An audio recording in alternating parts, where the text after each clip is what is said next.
আজকের ওয়েদারটা খুবই সুন্দর, তবে প্রচণ্ড রোদ। এই রোদের মধ্যে দাঁড়িয়ে ভিডিও করা সম্ভব হচ্ছে না। তারপরে এলাম, ঘরের মধ্যে থাকতে ভালো লাগে না।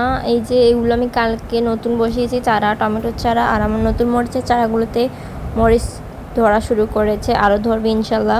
তো এখানে আরেকটা টমেটোর চারা লাগিয়েছি। টোটাল আমি 3টা হাইব্রিডের টমেটোর চারা লাগিয়েছি আমার ছাদ বাগানে। আর এখানে মরিচ গাছে তো প্রচুর পরিমাণে মরিচ ধরে আছে, সাথে বেগুন গাছে ফুল আসা শুরু হয়েছে। আশা করি বেগুন ধরবে, দেখা যাক ধরে কিনা। তো এই হচ্ছে আমার পেয়ারা গাছটা, আমি পিঞ্চিং করে দিয়েছি, দেখতে পাচ্ছ।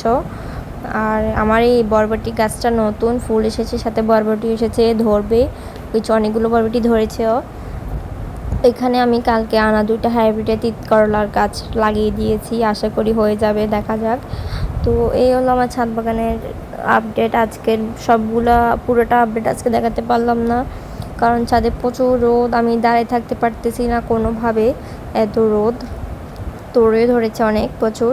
তো পরবর্তীতে বিকেলে এসে একটা ভিডিও আপলোড করব ইনশাল্লাহ। আল্লাহ হাফেজ।